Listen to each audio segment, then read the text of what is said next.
I get that this joke gets overused quite a bit. Who's the coolest shark in town? Who's the smartest shark around? Sky-Byte, that's him. And he's going to be our focus this time around in the latest GotBot True review.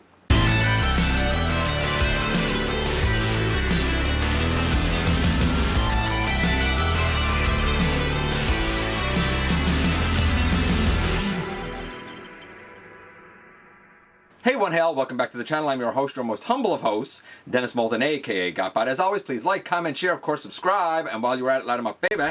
Hit that notification bell, please. Helps me out a ton, let you know when content of all sorts goes up here on the channel. Check out Machinery of Man, The Everything Factor, all the groups that I'm either a mod or an admin for, as well as all of my social media links. All of that's in the description down below. Also in the description down below, and if you happen to be in a position to help the channel to grow, you can use the donate link, check us out on Patreon, see what we have to offer to you through Spring, or of course hit the join button at any given time and become a channel member. This is the Age of the Prime Sky-Byte. Came in a little bit early, which I was happy about. And I have had, standing in my collection, really as one of my ancient Predacons is where I tend to put him for some weird reason, I'm not sure why. I've had the Generation Sky-Byte for a long time. It's kind of like a second in command to my Predaking. Even though I know that's not where he fits. And I got that. I never really liked the shark jumping out of the water motif for his transformation, but I was like, okay, it's a Sky-Byte. And I always thought, man, that dude got a lot of spindly hollowness to him. How will the new one fare? How much improved will it be? Well, we're going to compare them side by side when we head over to the table to take a closer look at this guy. And so today we're going to round out our look at the Age of the Primes Wave 2 Voyagers with Sky-Byte. And Sky-Byte is one of those characters that I liked the Generations one. There was no way I was going to pay a full Voyager value for that back in the day. We'll talk about that a bit later when we compare the Generations one to this guy. So I was sort of excited to get this because even though he's not a G1 lad, he has this real cult following. This is the box. Up here, of course, the artwork in robot and shark mode. And yes, this does look like the animation where he's a flying shark that goes around the city. Over here, very quintessentially, Sky-Byte here on the side. Ooh, a little hard to see that with the glare, I apologize. On this side we have our primes like we normally have, and on the back we have Sky-Byte in both modes. Please take note right now that these pieces up on his shoulders, they are detached. It is fairly easy to slot them in on the wrong sides. In fact, I've done it a couple of times and that really does sort of hinder the transformation. There's what appears to be like battle damage that's a bit darker here and very silver here, like gunmetal gray here and silver here. That's sort of how I keep the difference straight in my own mind. I'll probably touch on that when we actually see Sky-Byte in a few minutes. Like this shark mode, really dig it. I'm glad it's not the like jumping, diving shark. I'm glad it's just a regular up shark. But that's it for the packaging. We also got this here big two-sided sheet of instructions. It's pretty good. A few things are not super clear and I kind of had to figure it out as I went. But these aren't bad for giving you a roundabout guide, if you will. And yes, indeed, we have Sky-Byte and Sky-Byte, the Generations and the Age of the Primes. The Generations is this lad here. The Age of the Primes is this lad here. The Generations comes in at 131 grams of plastic. The Age of the Primes, 135 grams of plastic. But the Age of the Primes is also just plain built better. Way back when the Generations came out, a long time ago. In fact, I reviewed it, I want to say in 2016. And I think it was like review 188. I'll put a card or a link or a something for this Sky-Byte's review, like up in the corner or at the end or something like that. And I remember then thinking to myself, this is not worth a full Voyager value. And indeed, I didn't pay a full Voyager value for it. I waited till it went on sale for 10 bucks. The chest isn't right. This arm is just like a gorilla arm. These are really tight against the back of the shoulders. And of course, look at the back of those legs, as Hollow City can get. I got it because I had no version of Sky-Byte, and I wanted a version of Sky-Byte, but I was never totally happy with it. Not that it's bad, but it's also not great. So we're going to take him out of it, because now you have an idea of the size of this guy. And we'll bring him over. As far as the look for the guy goes, I'm going to call it now a 9. This light gray is correct, the gunmetal gray is correct, the light gray is correct, the gunmetal gray on the knee is correct, the gold is correct, though there are molded in details, 2 on this side and 2 on that side, 2 on this side and 2 on the other side, 8 in total that should all be colored in gunmetal gray, and they're not. The thighs, they are blue, that's correct. The pelvis being the darker gray, that's correct. The shoulder pads are generally correct, though this one sort of flares up more. Note, it's easy to put the shoulder pads on the wrong sides because in package they are not attached. They have 5mm ports that go over 5mm pegs. This one has like a darker, I'm going to call it battle damage, and this one has silver battle damage. The darker goes on this side, the silver goes on this side, just so you know. What else can I say here? The chest, the abdomen, that's basically correct, though there should be some silver coming down the middle of it and a red line next to it. Kind of the same shade as the eye here on the blue side, well, both eyes really. The whole blue side of his chest is correct, the other side of his chest is correct. The purple orb surrounded by gold, that's correct. The jarring teeth, or the barring teeth. The gold face. The blue on the top of his helmet, the silver on the crest, and the gray going around his head, all correct. The kind of light gray hand, the blue on the forearm, the gold on the upper arm, correct, though on the inside of the upper arm we should also have blue. The claw correct, as is that light gray for the bicep, gold on, or light gray for the forearm, I'm sorry, gold on the bicep, again missing the blue. So it's really close. I think if the 2 areas where there are gold, being the bicep and the shin, had a couple of paint apps, I think that it would have put this guy right over the top as being a 10. But as it is, he's a 9, which still isn't bad. It's better than the Generations. The articulation, we have a head that goes left, right, a little up and down. These things move all around, or you can even take them off if you're so inclined. I'm going to move this one out of the way. We have the arms able to go up this far, and that's true on both sides, but if you want the T-post to be even higher, you can undo the transformation joint and bring it way, way, way up. Just be aware that when you bring it back down, you're going to have to finagle it a bit to get the transformation joint back in. I'm going to give it to him though. We have a elbow to 90 degrees, a swivel, the wrist has a rotation, and for transformation it bends in, which is pretty cool. The claw arm, the exact same transfer or articulation with the elbow and the twist. These 2 gold pieces, they move. The waist is pretty free flowing all the way around, actually. The leg forward, you pick up the shark head, the leg goes all the way back. If you want to know if the dude can do splits, full splits, absolutely full splits. On soft ratchets, no less. All the joints, by the way, on this guy feel amazing. Swivel, thigh swivel, like no hollowness either, by the way. Deeper than 90 degrees at the knee. We do have a toe tilt, but not a heel. And we do have ankle tilt in. I can't possibly imagine what else I would want for articulation for this guy. I really, really, really can't. 10. The articulation I'm going to give a 10 to. The backpack here. Note that up underneath we have this. There's 2 little divots, cuts, whatever you want to call it, like right here and right here, and they slide up over little rectangular molded in sections right there. Right? It's like a little slider. When you take that out, it can go in the hand, but I'm going to tell you now, today it's very humid here, and that's very tight in the hand, so I'm not putting it in all the way, but you could see it there, no problem. Okay. For the articulation, I mean, I don't think there's anything more I could want. I'm going to give it a 10.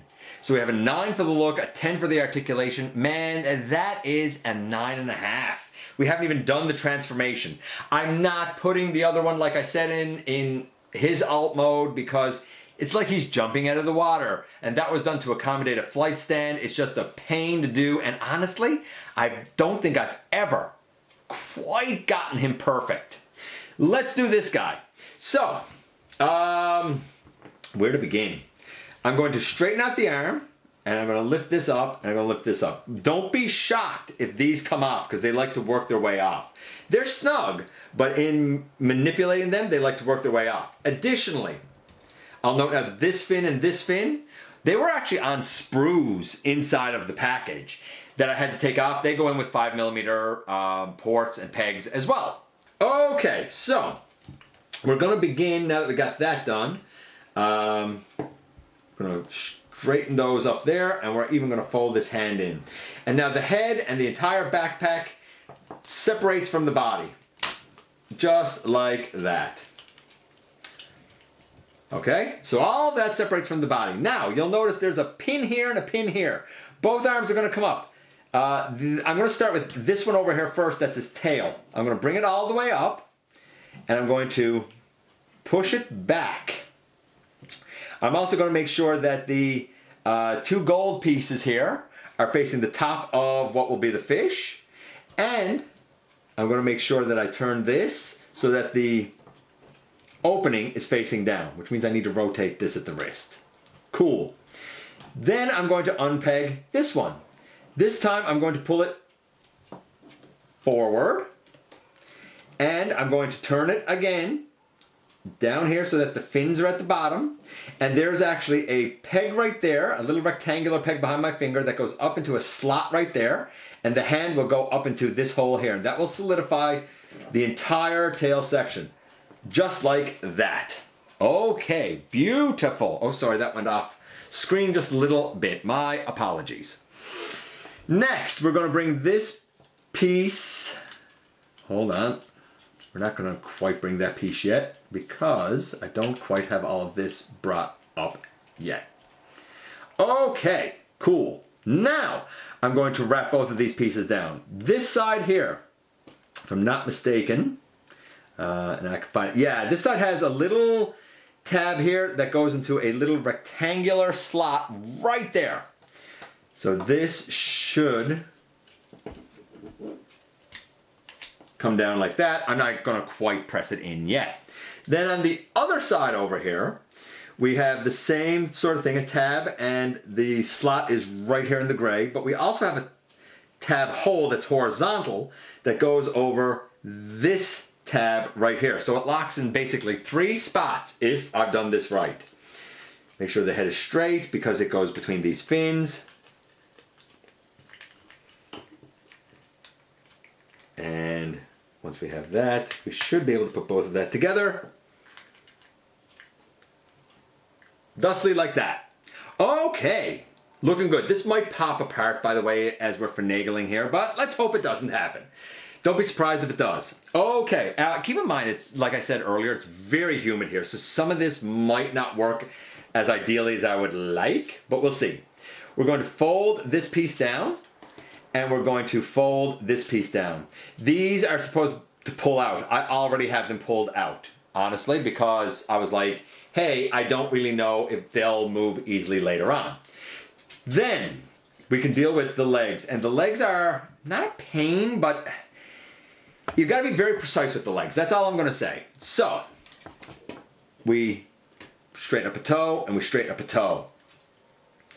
We open out a knee and open out a knee. And when we bring these back now, there's a vertical rectangular slot here, and there's a rectangular peg on the gray piece that will peg in. Same here, that will peg in. Furthermore, if you look up in the body, I don't know if you can see it, there's a rectangular peg here and here. These thighs have to go up in that. If you don't peg them up there, and if they don't go in, then you haven't got this done right, and the rest of him will not be able to finish. So you got to make sure you got that pushed up as far as you possibly can get it. I got one side in, and I'm struggling here to get the other side in. Give me a second, I'm going to get that other side in, and I'm going to also put his feet together to be the lower jaw of the shark. And if you look deep in here, you can see now that the thighs are as flush as they can possibly be. Once the thighs are flush, now we should be able to push these pieces in on the sides. Yep, they went in there very nicely. And then this comes down over, by the way, I also pegged the feet together. This comes down over thusly like that to give you, boom, Sky-Byte in his shark mode. Finally. I will also note a couple of things. One, the jaw can go down, and there are two rectangular ports there that can take a couple of rectangular tabs on his blaster. Where are those tabs? There are those tabs. Maybe I don't have them solidified together there quite right. There we go. And it can go up in his mouth. And if you're so inclined, for whatever reason, that can go down, and the head can actually, like, you can always straighten it up here, of course, but the head can actually, like, come out and over, I guess, if you want him to be chomping down on someone or whatever. And I like that all of this is molded in detail too, so I find that really cool. I guess he can still kind of sort of do, maybe if you finagle the tail a bit, he can kind of sort of do a jumping pose. What happens if I take this out? I wonder, and doesn't really do anything then. Doesn't really do anything. But yeah, this is fantastic. He was getting a 9.5. The transformation's a 10. It's smooth, it's slick, it's beautiful, and it gives us an excellent flying shark. Sky-Byte is one that some people might overlook if they're not an RID fan, but don't. He's an excellent, fun, functional figure. And here we are once again, and here he is, and it's a vast improvement over the generations. If you were thinking, I'm just going to keep the generations, you have that prerogative for sure, but this one is a vast improvement. The two things really to note that I sort of stumbled over, which is why I ended up sort of having to refilm parts of the review, is one, these shoulder pieces, very easy to put them in on the wrong side. Two, the little, I guess, rectangular vertical slots on his legs, make sure that they are pushed all the way up into the pegs that they're supposed to go into, because if you don't, then the rest of his body doesn't quite go together. If everything is pressed in the way it should be, his transformation is so smooth and so good, and he looks exactly like he did really on the show, which is a flying shark that you might see going down the street. Oddly, the neck can move, but I assume that that's probably a good thing for some more dynamic poses, and while I didn't show it, technically, because the tail kind of uses his elbows, you can move the tail back and forth. I really should have probably shown that in shark mode. In robot mode, all of the joints are robust and solid with an excellent range of motion. Sometimes the shoulder likes to come unpegged, but that's not a big deal. It's easy, A, to peg it back in, and B, it's kind of a feature if you really want him to put his arm over his head, even better. So I kind of look at it as an extra point of articulation rather than, oh, that was probably a bit of a loose hinge. This takes everything that the Generations one was and improves upon it. It looks at everything that was wrong with that one and improves upon it to give us a far better, far more accurate, far more functional version of Sky-Byte. One that I'm very happy to replace and add to my collection.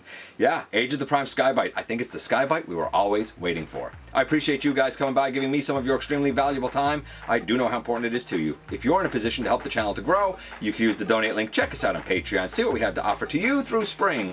Or, of course, you can hit the join button at any given time and become a channel member. Sorry, it's a bit warm here today. While you are at it, hit the subscribe button, man. Stick around and have some fun with us here on the channel. And don't forget, not for a moment, not for a second, that you right there, somehow, someway, each and every single day, you do make a difference in the world. And I look forward to the next time that you and I get together to have another visit, either in the live streams on Thursday nights at the stop motion premieres or the old-fashioned way, right here, inside the videos.